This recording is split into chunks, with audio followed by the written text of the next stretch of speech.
So Alyssa, have you heard about the coolest, hippest social media that has 60% of their users between the age of 24 and 35? TikTok. No. Snapchat. LinkedIn. You lie. We're going to talk about it today on Your Weekly Social. Woo.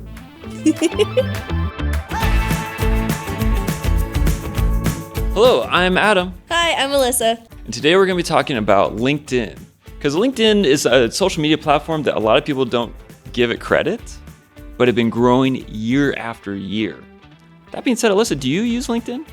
I have a profile, yes. And what do you do on that profile? I created the profile, yes. And that's what a lot of us do, especially like right after college. Like all your professors are like, oh yeah, go ahead and create that. And so yeah, we actually have a lot of age 22 to 35 people in the platform. Now granted, there's about 800 million unique users. So the capacity is a little bit less than what the other platforms have. But if you're looking for that workforce, you're trying to hire or you're trying to become a thought leader, that's the place to go right now. LinkedIn is super hot. So you're telling me that LinkedIn is more than just like your digital resume, where you and all your coworkers and the people that you went to school with can like add each other as friends, and you can do more than that? Absolutely. And actually, that's where LinkedIn is really unique. They've been making a lot of purchases since Microsoft picked them up. They even have, they bought out Lynda, which was like an online training school.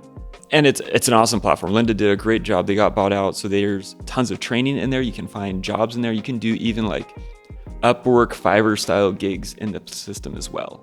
And so they've been investing a ton. The key element that we're encouraging people to really investigate though, is the fact that there's almost no content creators in the platform. But that's because people look at the platform and they're like, oh cool, uploaded resume, I take photos or I do social media. Okay, message me if you want to hire me. Yep, exactly. But that being said, since 2020, user engagement and like session length, so like the amount of time that people have been in the platform, has increased by 20%. Interesting. People are actually staying in the platform longer and longer and longer.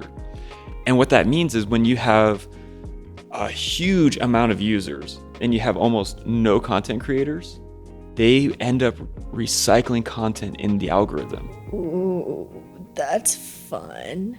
So what that means is the content that you made 4 weeks ago can still show up number one in somebody's feed. They are so low on content to provide their users that they are willing to scrounge for content.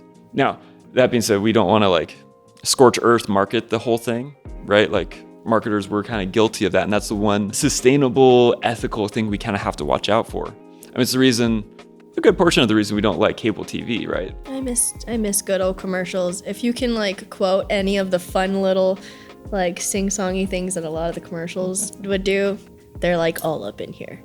And I remember the product too. It's fabulous. L'Oreal's my favorite because I'm worth it.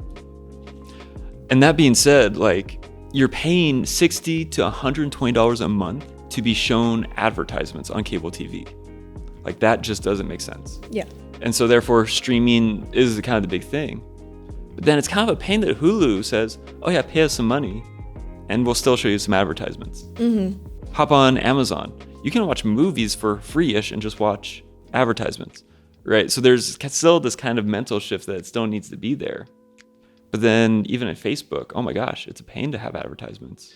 It does clutter everything. Same thing like Instagram too. Instagram will get cluttered with advertisements. Snapchat, that's honestly part of the reason why I don't do a lot of other things on Snapchat besides message friends that only use Snapchat.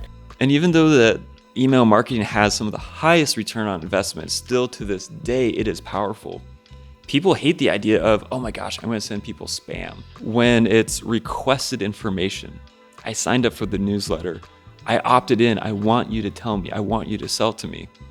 But still, there's this idea of like, oh, I don't want to spam them. I don't want to advertise because it has such a negative thing because of Scorched Earth. We have broken platforms by over-investing. And LinkedIn has the potential for that same issue, but I don't think it's going to happen the same way.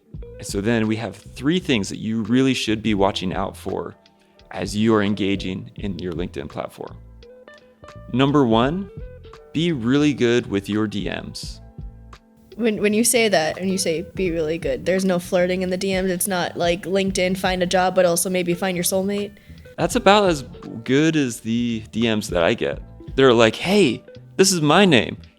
Are you looking for services?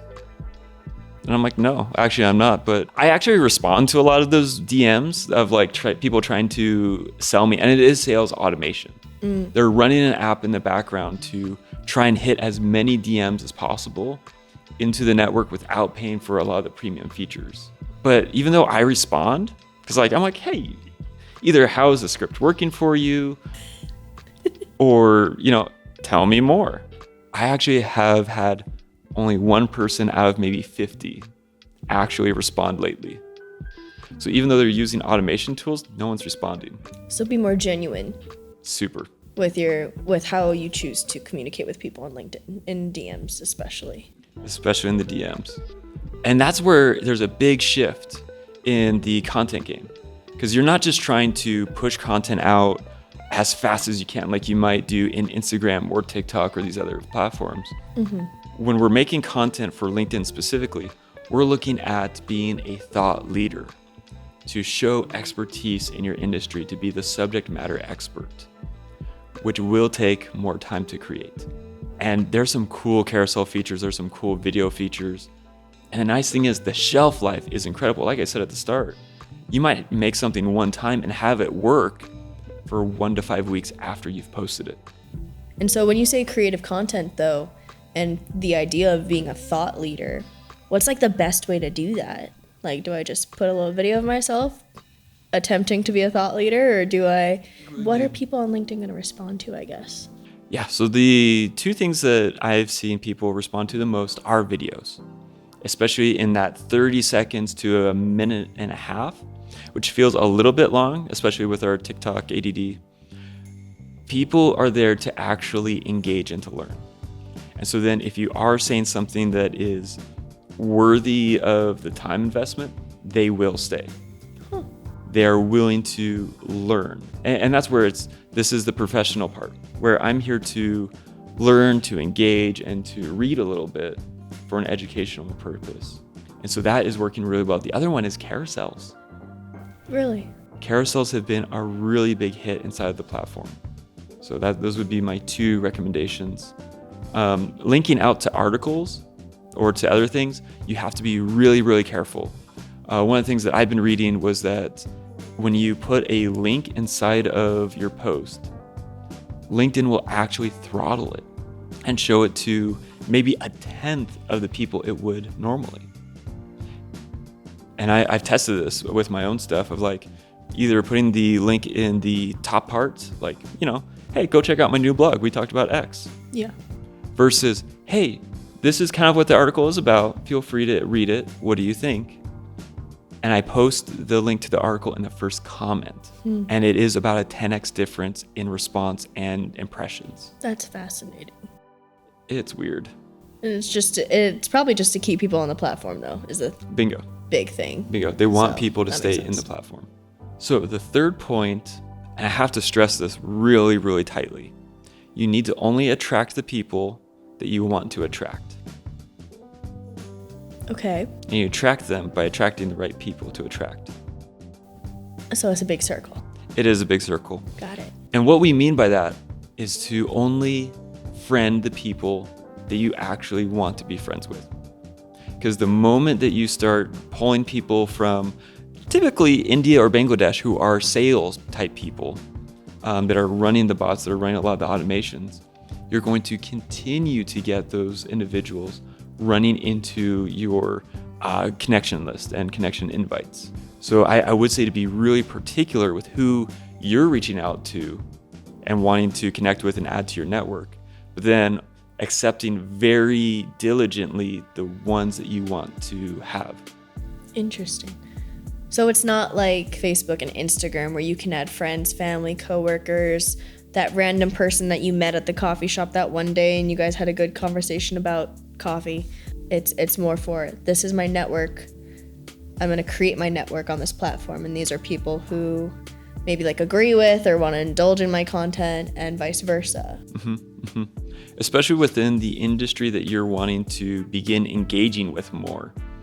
You want to be known within those networks instead of the marketing automation tool platforms that are a dime a dozen that you're just going to be constantly hit by. It's kind of a nuanced thing, and as you grow your network, eventually people can just click to follow you instead of trying to friend connect you.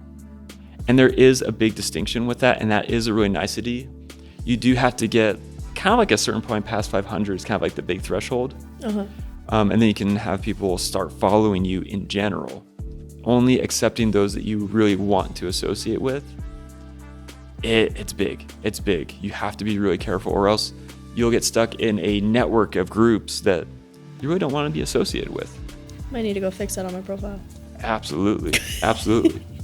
That being said, we hope that helps for today. If you like this content, feel free to thumbs up, comment, subscribe, hit a bell. Mostly hit the bell that we have.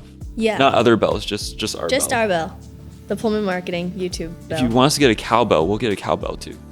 Can we just do that anyway? I mean, we can. Okay, bet. We're getting a cowbell. Awesome. Yeah.